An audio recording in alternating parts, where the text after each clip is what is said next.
सरस्वती जी और उनकी बहू रश्मि के बीच एक दिन बहस छिड़ जाती है। आखिर किसका काम ज्यादा आसान है, बहू का या सास का? माँ जी, सास को काम ही क्या है, आपके सारे काम उंगलियों पे तो हो जाते हैं। कुछ भी। हाँ, हिसाब तो उंगलियों पे ही हो जाता है ना। अरे बेटा, ऐसा सिर्फ अभी लगता है, जो मुझे करना पड़ता है ना वो तुझे करना पड़े तो समझ आएगा कि असली काम का पहाड़ कैसा होता है। ठेले बराबर वजन भी नहीं है आपके काम में, और बात पहाड़ों के वजन की कर रही हैं आप। तू ऐसा करती ही क्या है घर में बेटा, ये तो बता मुझे। मैं थोड़ी ना कुछ करती हूँ, सब जादू से हो रहा है इस घर में। अरे एक दिन मेरा काम करोगी तो समझ आएगा। Okay okay, shut up. कल से मैं घर के काम करूंगी और तू मेरी जगह हर चीज का हिसाब रखना, ठीक है? ठीक है, ये भी कर लेते हैं। ये सास बहू की डील के बारे में रश्मि के पति अमन को नहीं पता था और न ही अमन के पिताजी सुरेश जी को। पर गेहूं के साथ साथ जैसे घुन भी पिस जाता है, ये दोनों भी पीसने वाले थे। सुबह अमन उठकर रेडी होता है ऑफिस जाने के लिए, तो पता है उसके कपड़े नहीं निकले हुए हैं। अरे रश्मि, तुमने मेरे कपड़े नहीं निकाले? अपनी माँ से पूछो ना, उन्हीं का काम है ये। अमन अपनी माँ के पास जाता है। अब मेरे कपड़े आज आप देने वाले हो क्या माँ? हाँ, देना तो मुझे ही चाहिए, पर तेरी बहू ने कपड़े धोने ही नहीं डाले, तो कोई भी धुला हुआ कपड़ा नहीं है बेटा। हैं? ऐसा क्यों? कपड़े तो धोने आप ही देते हो ना माँ? अरे बहू ने तुझे बताया नहीं, अब हम अदल बदल गए हैं, मैं अब बहू और तेरी बीवी सास। अमन परेशान हो गया। वो बिना इस्त्री के कपड़े पहनकर ऑफिस चला गया। सरस्वती जी अपने घुटने के दर्द के कारण झुककर घर साफ नहीं कर पा रही थी और ना ही खाना बनाना याद रख पाई। उधर रश्मि पहले ही दिन घर की चाबी घुमा चुकी थी और 300 रुपए का हिसाब अलग नहीं मिल रहा था।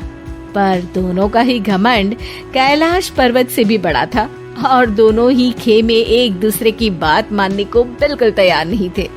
शाम को जब सुरेश जी और अमन खाना खाने बैठते हैं तो सरस्वती जी उनके सामने गाजर और पपीते लाकर रख देती हैं। अरे माँ, ये क्या है? ख्याली पुलाव के साथ सलाद। माँ जी खाना बनाना भूल गई लगता है। अरे एक एक चमन्नी का हिसाब है मेरे पास, खाना बनाना कैसे भूल जाऊंगी? ये तो मैंने पढ़ा था कि फल फ्रूट खाने से सेहत अच्छी रहती है, इसीलिए ये ले, एक फल खा ले। रात को सुरेश जी और अमन अपनी मीटिंग बिठाते हैं अकेले में।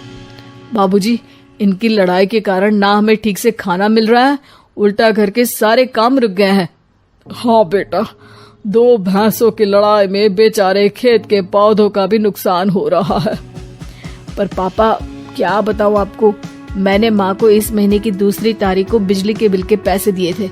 आज बिल भरने के लिए मांगने गया तो पता चला कि रश्मि उन पैसों से गैस सिलेंडर ले आई। अच्छा, तो सिलेंडर के पैसों का क्या हुआ? अब सिलेंडर के तो कोई पैसे नहीं थे बाबूजी, हमारे घर पर गैस की पाइपलाइन लगी है ना। बेटा, इन दोनों का कुछ करना पड़ेगा, नहीं तो अपने घमंड के चक्कर में पूरा घर बर्बाद कर डालेंगे ये दोनों। अमन और सुरेश जी काफी सोच विचार के बाद एक निष्कर्ष पर पहुंचते हैं। रात ही को दोनों अपनी पत्नियों की अलमारी से नई साड़ी निकालते हैं और सुबह जब रश्मि और सरस्वती जी उठते हैं तो देखते हैं कि दोनों पति साड़ी पहनकर चढ़ाव पर सब्जियां काट रहे हैं। अरे ये सब क्या हो रहा है? क्या हो रहा है मतलब? आप दोनों अदल बदल हो सकते हो तो हम क्यों नहीं? अरे क्या मतलब? नहीं नहीं, मेरी भी बचपन से किसी की बहू बनने की इच्छा थी, तो आज से सरस्वती तुम बड़ी बहू, मैं मिडल बहू और अमन छोटी बहू। अरे लेकिन सब घर पर बैठ जाएंगे तो कमाएगा कौन? ये घर कैसे चलेगा?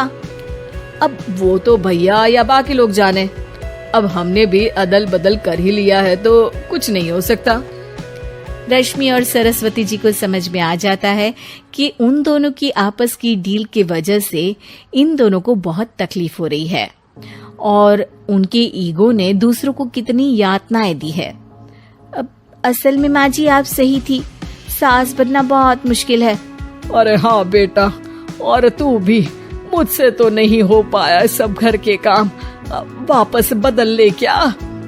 हाँ हाँ बिल्कुल माँ जी, और अब आप दोनों भी बदल लीजिए, कोई आ गया तो आप दोनों को देखकर क्या सोचेगा। अच्छा है, आप दोनों के समझ में ये बात तो आई, मैं फटाक से कपड़े बदल लेता हूँ। अरे रुक जा बेटा, एक फोटो ले लेती हूँ तेरी, मेरी बेटी होती तो तेरे जैसी ही दिखती साड़ी में। और मेरा फोटो नहीं लोगी?